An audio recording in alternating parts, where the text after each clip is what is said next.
이번 영상에서 알아볼 기업은 바이두입니다. 바이두는 잘 아시는 분들은 잘 아시는 기업일 것이고 당연히 투자하시는 분들도 많을 것이지만 의외로 이름은 들어봤지만 투자해본 적은 없으신 분이나 이름도 가물가물하고 뭐 하는지 잘 모르겠다는 분들도 계실 겁니다. 바이두를 쉽게 설명드리면 중국의 구글이라고 보시면 될 것 같습니다. 중국을 그래도 코로나 직전까지 여러 번 출장 다녀본 제 경험에 빗대서 설명을 드리면 중국에서는 구글 관련 어플리케이션이 작동을 하지 않습니다. 가령 구글은 물론 구글 포토, 구글 드라이브, 구글 맵, 유튜브 등 구글에서 제공하는 플랫폼들은 중국에서 다 막혀 있습니다. VPN으로 우회해서 접속이 가능하나 매우 느리거나 잘 안 되기 때문에 그냥 중국에서는 구글 플랫폼들은 사용 안 되는구나 생각하시면 됩니다. 그래서 저 같은 경우엔 중국으로 출장 가는 당일 먼저 설치하는 앱이 바이두 지도 앱, 현지 용어로는 바이두 D2라고 합니다. 구글 맵 또는 네이버 지도와 같은 것으로 보시면 되고, 중국에서는 바이두 지도가 없으면 근처 식당, 호텔 등등 모든 장소를 찾아다니기가 매우 애매합니다. 한국에서는 모든 한국 사람이 구글 맵이 아닌 한국 전용 폐쇄적인 앱인 네이버 지도를 사용하는 것과 같습니다. 거의 한국, 중국을 제외한 전 세계 모든 국가가 구글 맵으로 통일된 반면 한국은 네이버 지도, 중국은 바이두 지도가 보편화되어 있습니다. 바이두에 대해서는 기업이 규모가 규모인 만큼 할 얘기가 많은데 우선 주가부터 보겠습니다. 이렇게만 보면 주가를 작년 2020년 하반기부터 현재까지를 보면 작년 연말 정도부터 좀 심하다 싶을 정도로 가파르게 오른 감이 있습니다. 최근의 주가만 보면 매수하기 겁이 날 정도로 좀 심하게 오른 감이 있는데, 이걸 지난 10년 정도의 기간에서 보면 3년 전인 2018년 초에는 오히려 지금보다도 주가가 높았던 걸 알 수 있습니다. 이렇게만 보면 꾸준한 우상향이 아닌 매우 변동성이 큰 주가 흐름을 보이고 있습니다.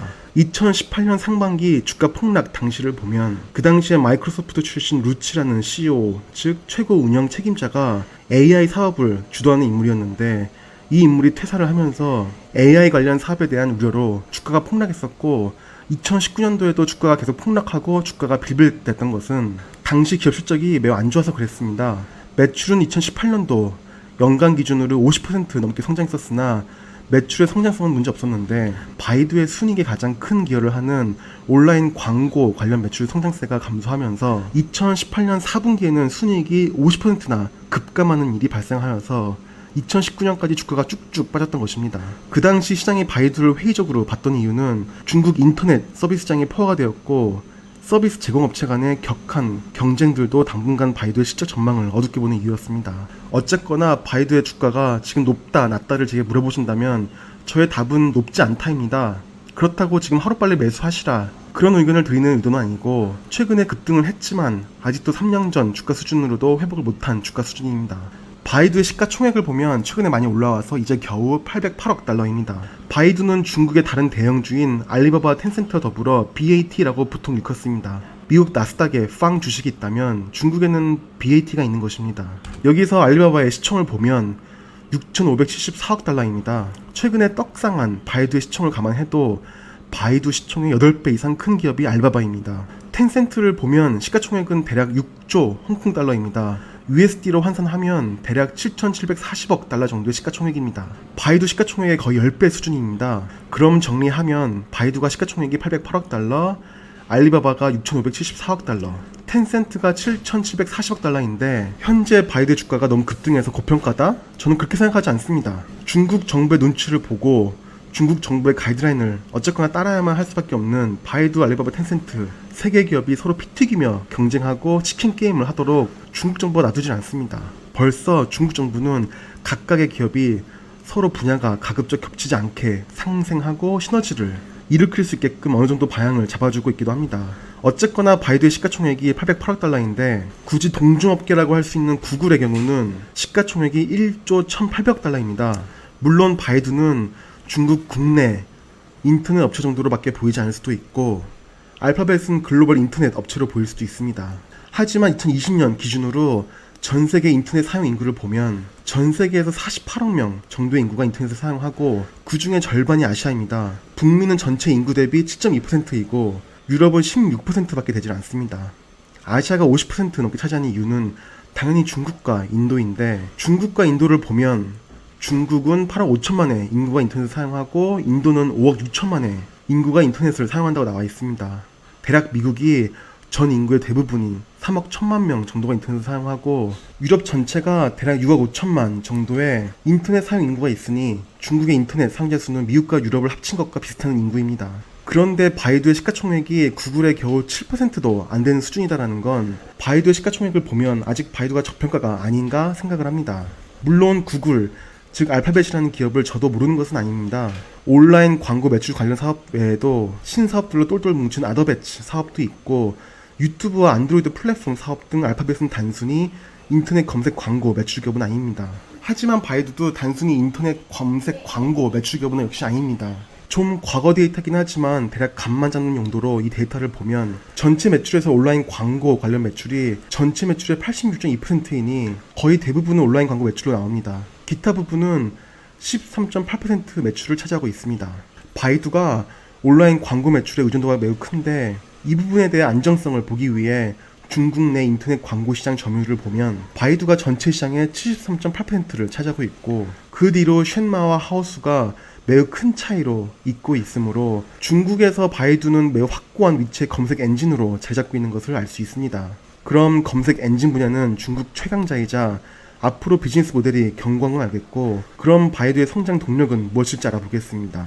우선 최근 뉴스부터 보면 미국이 상장 폐지한다 만다 말이 많았던 바이두는 투자 금지 종목에서 제외하는 것으로 일단 결론을 맺었습니다.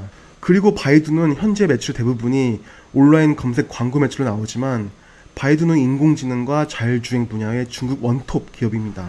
자율주행 관련 프로젝트를 아폴로라고 부르는데 돌아가는 상황을 보면 그냥 제 짐작에는 테슬라의 완전 자율주행보다 더 빠른 속도로 중국에서 상용화가 되고 있고 더 급격하게 이루어질 것으로 보입니다. 테슬라보다 좋은 종목이다 아니다 이걸 얘기하는 건 아니고 단순히 자율주행 상용화의 속도만 보면 중국이라는 폐쇄적 국가의 특성상 국가에서 그냥 밀어붙이면 비즈니스가 성사되기 때문에 이런 측면에서 자율주행 상용화가 매우 빨라 보입니다. 차 메이커로서가 아니라 자율주행 시스템을 제공하는 사업이 한창 진행 중인데 차량용 인공지능 비서인 샤오드 OS를 탑재시킨 바이두 스마트카가 100만 대 이상 탑재되었고 2020년 기준 스마트 신차 시장 점유율 1위라고 합니다. 어쨌든 아폴로 스마트 운전 솔루션을 탑재시키는 스마트 차량이 급속히 늘고 있고 중국의 황푸구라는 일부 지역에서는 벌써 자율주행 택시, 자율주행 버스, 자율주행 순찰차 등을 배치했다고 합니다. 아폴로 고라는 이름으로 있는 자율주행 버스와 자율주행 택시를 이용한 승객이 20만 명이 넘는다고 합니다. 화물 운송 자율주행 분야로 시작된 아폴로 X 사업 역시 발표되었고 어쨌거나 중국의 가장 앞선 AR 기술을 기반으로 자율주행 기술을 엄청나게 끌어올렸고 실제로 상용화가 진행되고 있는 점이 눈에 띕니다. 자율주행 분야뿐만 아니라 공정 자동화 등 AI가 적용될 수 있는 모든 분야에 동시다발적으로 사업을 추진 중에 있다고 합니다. 최소한 중국에서는 바이두가 인공지능 분야와 자율주행 분야에서는 1등 기업인데 제가 이 기업의 시가총액이 808억 달러라고 말씀드렸는데 가령 제가 소량 투자하고 있는 중국의 전기차 3인방 중에 하나인 니오의 시가총액을 보면 1000억 달러입니다. 바이두가 니오보다 시가총액이 작은 것이 과연 적절할까? 또다시 의아해집니다. 그리고 바이두의 성장성을 논할 때 아이치를 빼놓고 얘기할 수 없겠습니다. 바이두가 모기업으로 50% 이상의 지분을 소유하고 있으니 아이치의 성장성은 바이두의 성장으로 이어질 것입니다. 주가는 최근 좀 안 좋은 흐름을 보이고 있지만 언젠가는 좀 터져줄 것이라 예상하고 있고 매출 흐름만 봐도 물론 아직 큰 적자를 보고 있는 기업이지만 확실한 성장주입니다. 아이치는 제 생각에는 유튜브와 넷플릭스를 합친 중국 버전의 대형 동영상 플랫폼 정도로 보면 될 것 같습니다. 어쨌거나 유튜브가 활기를 못 치는 중국에서 가령 바이트댄스의 틱톡 같은 플랫폼은 아이치와 사업 영역이 크게 겹치질 않고 아이치는 크게 성장할 기업인 건 확실해 보입니다. 보시는 화면처럼 방대한 컨텐츠가 있고 이렇게 한국 드라마 컨텐츠들도 많이 있습니다. 바이두 애널리스트 컨센서스는 총 19개 의견 중에 15개 의견이 사자이고 4개 의견이 중립입니다. 최근 주가가 갑자기 급등을 해서 평균 목표 매수가는 180불로 현재 주가가 대략 27% 정도 고평가되어 있다고 하는데 제 짐작으로는 목표 매수가는 어느 정도 올라가지 않을까 싶습니다. 최근에 너무 급등을 하긴 했지만 이전의 시가총액 비교로 보여드렸듯이 고평가 종목이라고는 생각하지 않습니다. 바이두 같은 경우는 기간 보유율이 49.38%인데 역시나 중국 기업이라 기간 보유 비중이 높지 않고, 하지만 그래도 중국 기업치고는 높은 편인데 2020년 1분기에 주가가 거의 바닥권일 때 무려 17빌리언 달러나 매수한 것으로 나옵니다. 참 여담인데 재무상태표를 보면 바이두가 근미래 유상 증자를 할 만큼 자본이 아쉬운 상황은 아닌 것으로 보입니다. 그냥 여담으로 말씀드립니다. 어쨌거나 그래서 지금 이 종목을 매수해야 하나 말아야 하나를 제게 물어보신다면 그건 그냥 편하신 대로 하시면 됩니다. 안 그래도 요즘 아크 자산 운용의 캐시우드도 이 종목을 계속 쓸어담고 있어서 이 종목이 매우 핫하고 주가도 계속 급등하고 있긴 하지만, 제가 드릴 수 있는 의견은 그래도 좀 큰 그림으로 보면 이 종목은 고평가는 아니다라는 것입니다. 매수하시려면 매수하시되 장기 투자하시고, 지금 매수하기가 좀 끌어진다면 일단 바이두는 이런 종목이다 정도로 지식으로 확보하신 다음에 혹시 나중에 조정장이 와서 이 종목이 박앤세일을 한다면 그때 매수하셔도 되고, 매수 타이밍에 대한 정답은 찾기 힘든 것 같습니다. 저 개인적으로는 바이두 역시 참 좋은 기업이라 생각합니다.